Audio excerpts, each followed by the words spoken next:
This is National Suicide Prevention Month, but mental health is a year-round topic here at CBS 8 because you matter. Today, we're focusing on teen mental health. The number of teens who have been diagnosed with a mental illness is skyrocketing. I recently spoke with an expert at Rady Children's Hospital and went behind the scenes into one of the nation's only emergency departments for children in a mental health crisis, all to give parents an idea of the resources available in case your child needs immediate help.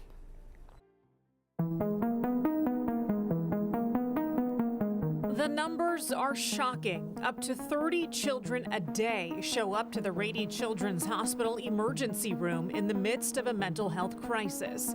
Now, instead of sitting in a crowded ER waiting for help, the hospital has its own psychiatric emergency department, one of just a few in the country. So we're about to enter our specialized pediatric emergency room. It's one of few nationwide where we care for children coming in crisis. Let's go in.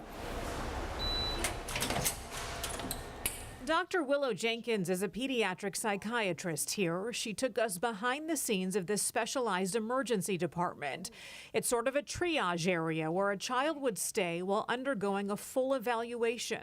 On a typical day, it's a 6-bed unit and it's full. We are seeing increasing numbers of children coming into our emergency room in crisis. We've had 30% increases since the pandemic, which is in line with what they're seeing all over this nation.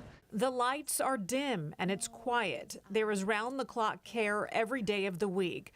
The colors on the walls and scenic backgrounds were created to be calming. There's even a daily schedule.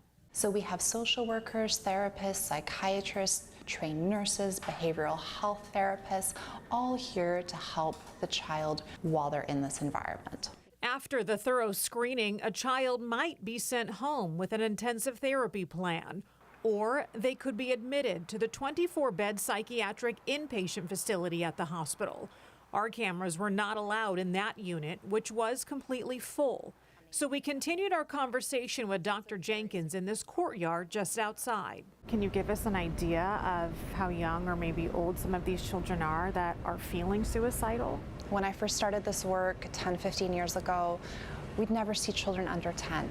And now it's not infrequent that we're sitting with 8-year-olds who are telling us, "Doctor, I'm thinking about suicide." And the numbers are shocking. 1 in 5 children is being diagnosed with a mental health disorder. Suicide is the second leading cause of death for youth. 1 in 3 teen girls reported that they had thought about suicide in the past year. To me, that number is staggering. That's a third of a classroom. I asked Dr. Jenkins why we are seeing the numbers skyrocket. She points to a few reasons: the academic and social pressure put on kids, the lingering impact of the pandemic, and constant comparison on social media. One of the pieces I'm most passionate about is how our families are under so much stress right now. We live in a very high cost of living place. Families are having to work more. That means they're going to be less present for families. Mothers are not getting as much childcare or parental leave, and that impacts their ability to be present for their children early in life. Dr. Jenkins says know the warning signs, including changes in behavior, changes at school, withdrawing, isolation, and depression, just to name a few. She says there is a path to healing, and it takes making that first step toward reaching out for help. We know that our treatments are effective, and there is so much hope for children that have mental illness. They truly can get better.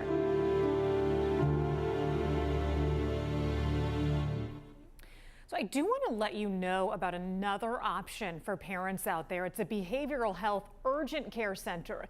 It's in the Mid-City area at 4305 University Avenue. So if your child needs immediate help, but maybe you're unsure if the crisis has escalated to the point of going to the emergency room, that is another option for you. There are walk-in hours from 4 to 8 p.m. Monday through Friday where your child can be screened by a social worker. Yeah, and again, if you or someone you know needs help, call 988 to be connected with the Suicide and Crisis Lifeline.